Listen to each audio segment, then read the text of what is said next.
Um,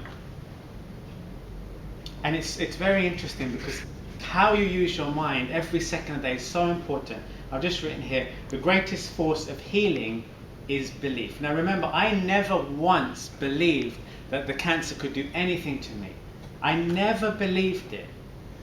I hope you lot have never been in that situation. I hope you never do. But one thing I tell you is never believe what they tell you about death and cancer. Never believe it.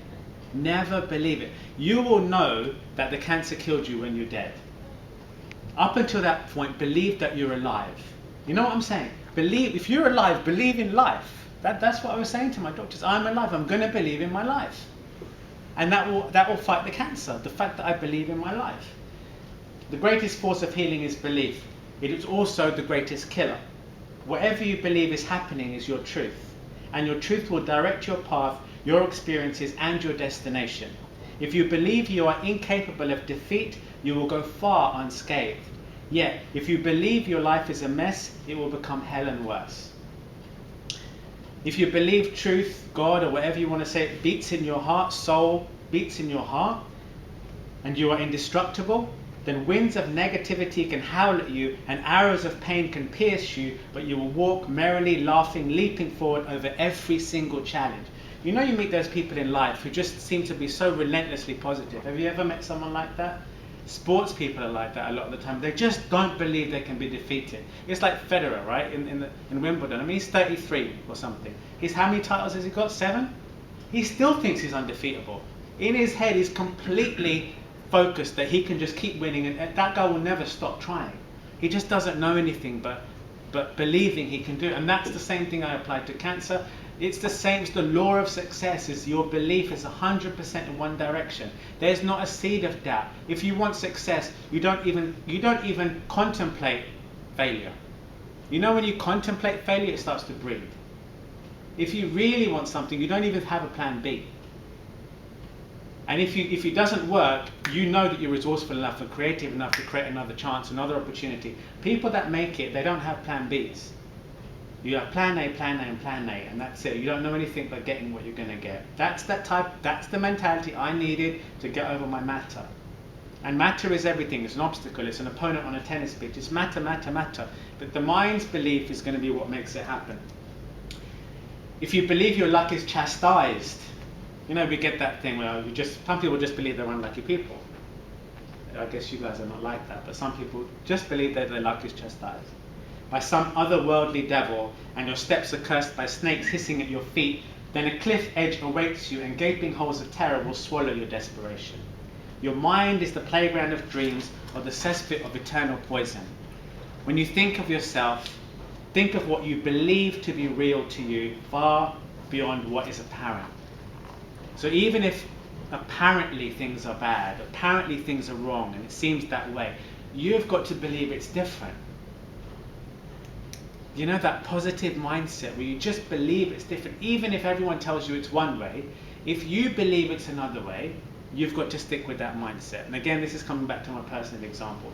Constantly believing, constantly manifesting what I want. Imagination. Sometimes in the corporate world, and I don't know you guys well enough to assume that that's all you have in what you do with your life. But sometimes we lose imagination. Sometimes we stop being like children. You know, when you're a child or you're growing up, you imagine and you create things and pictures and visuals in your head, and you just dream and dream and dream. And then when you get into work, the dreams are not allowed because everything is circumscribed around patterns and times and this, and you stop dreaming. You stop becoming a dreamer. You think you've got your kids, you've got to get the bills, and everything's about making money. It's not about dreaming anymore. I'm saying imagine, create, dream, visualize, and believe in yourself anew. And death will run, poverty will shrink up and die, and illnesses will vanish by the majestic magic of your mind. There's a great story. When I was going through my cancer stuff, I was looking into other people that had tried to do crazy stuff like I was doing. And there was this one kid who had cancer. I think he had a brain tumor. He had a brain tumor. And he was only about 7 or 8 years old.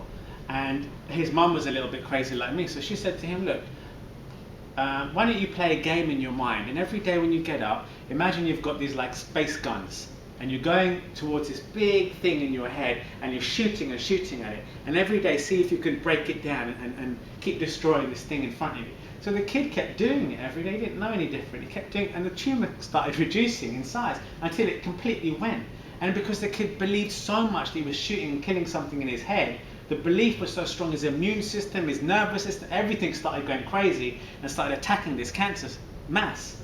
And the cancer mass reduced and went.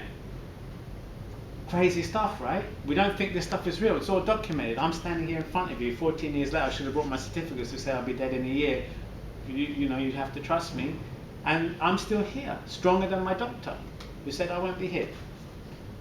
Cease to be a victim of circumstances. That is not the Chi Kri way. This is what we believe. And start to become a victorious warrior whose sword is the insurmountable self-confidence born of knowing that all good things that you believe to be the truth will come to pass. Why I don't doubt myself is this. Because this thing I talked about, which is the soul, that is in the body, it's not like the human body. It doesn't die. It doesn't suffer any loss. It's never unhappy. It's never without love. It's never without peace. It's that part of you that has everything that you've always been looking for. Tell you a little bit about yogic metaphysics. Well, I won't go into too much detail because it can be a little bit heavy. But what they say is that when we're born into the human body, we kind of live through our five senses. You know, we see, we hear, we touch, we eat, we do all these things. Because we can't see what's happening, we can't see the soul inside of us. We try to get as much happiness, as much peace, as much love, as much energy from the outside world.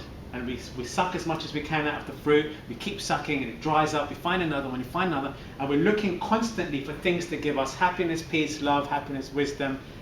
And we're trying. And everything we grab eventually goes. If we love someone, eventually they die or we die. Or we like the way we look, eventually we look horrible, right? We get wrinkles, we try everything to make wrinkles go away, we get hair, we lose hair, and nothing seems to stay. Everything just keeps coming and going, and we fight and we struggle, and we get sold stuff, and it's just going round in this crazy circle. What they say in yoga, okay, is that within you, this soul, not only is it a source of energy, but it's also the source of happiness, the source of love, the source of peace, the source of wisdom that you are looking for. What we're actually looking for is to find ourselves. Now, in relationships, I'll tell you where relationships go wrong. Okay? Now, this is still mind over matter because your matter is in another person. It's when you haven't found yourself first, and then you meet a partner and you believe they are the answer to your equation. So you're trying to suck as much love out of them, as much happiness out of them, as much pleasure out of them. You're trying to suck everything out of them, and you forget about that you've got to do some work on you. And then eventually you get so mad and crazy that you try and kill them, right? You just go crazy. But the problem is that the individual hasn't taken time to find themselves. And as the individual finds themselves, they get at peace with themselves because they realize there's so much within themselves. They are happy alone. They are happy being peaceful. They have got something, and that is the discovery of one's own soul. It's the discovery of you.